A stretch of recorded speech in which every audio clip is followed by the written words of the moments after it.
Magandang araw mga kapatid at maligayang pagdating sa aming podcast. Ako si Kiro Swatko, ang host ng Usapang Totoo para sa Lasalliano. At ngayon, tatalakayin natin ang massacre at the De La Salle College noong World War II. Mayroon tayong 5 bisita ngayong araw. Pwede bang pakilala nyo ang isa't isa? Hi guys, I'm Brent Tumiran. Hi, I'm Yuan Navarro. Ako po si Zar Baguio. Hi, I'm Sia Correa. Hi po, Fiona de la Cruz.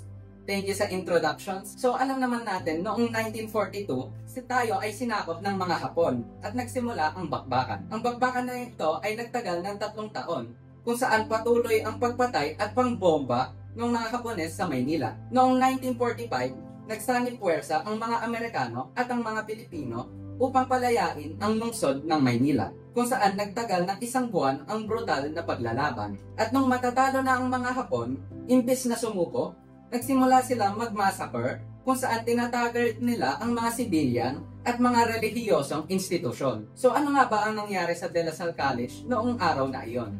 Ang massacre, nangyari siya noong February 12, 1945 sa De La Salle College dito sa Taft, Manila.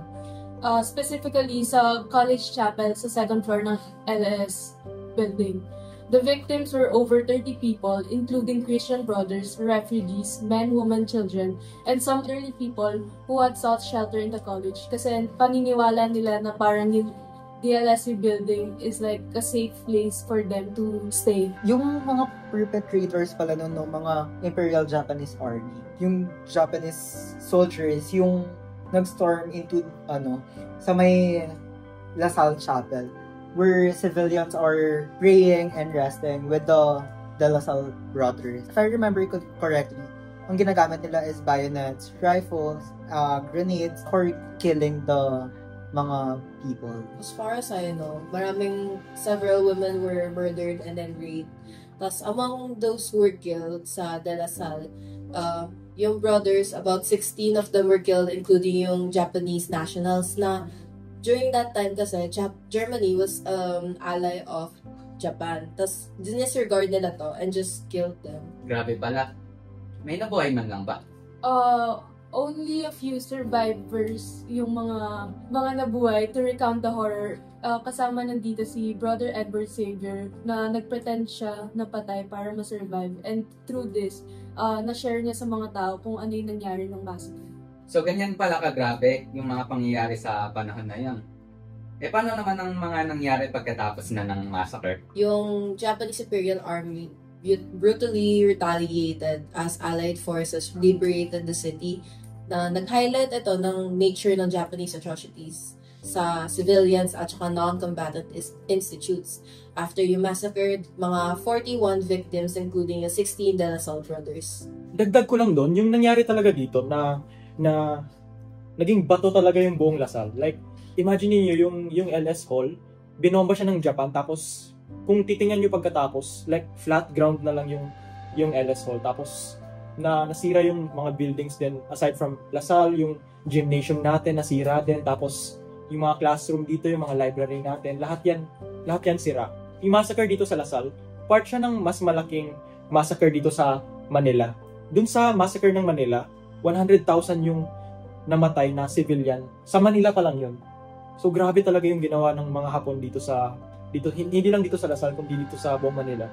Yeah, and to understand how widespread the killing is, kasi they really killed indiscriminately and spaces were not even spared, like chapels, churches, wala silang pake kung saan or sino yung papatay nila. And this led to a broader condemnation of the violation of wartime ethical standards and also international humanitarian laws, which is very controversial. And the victims, particularly, are the Sallian brothers.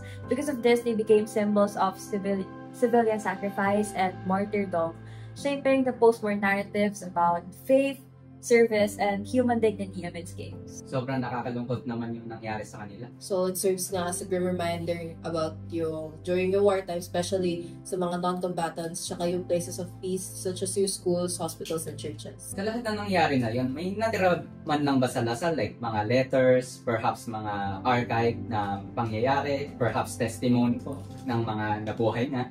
Yes, actually marami, pero I think we should begin with their eyewitness accounts, which are the survivors such as Brother Edward Xavier, which he described a pattern of attack na merong sudden assault by the Japanese troops, followed by bayoneting, rape, and indiscriminate killing, as we said before. So, what's significant here is hindi lang yung mga detalye ng pagpatay, pero yung consistency across multiple testimonies ng iba't ibang biktima at survivors ng massacre. And each survivor's account echoed the same sequence of events, reinforcing yung credibility.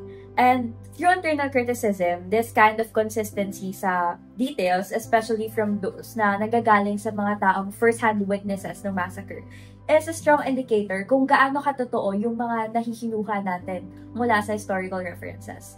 Now, from an external criticism standpoint naman, yung mga testimonies nito are supported by a precise timeline. So, yung mga eyewitnesses, pinpoint nila na yung massacre happened in February 12, 1945, and yung date na yun nag-a-align perfectly with other documented events gaya ng Battle of Manila.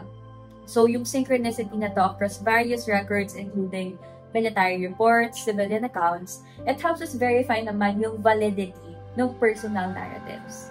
May mga personal letters, reflection, and journals written by LaSalle brothers din, post-liberation, recounting the events and aftermath.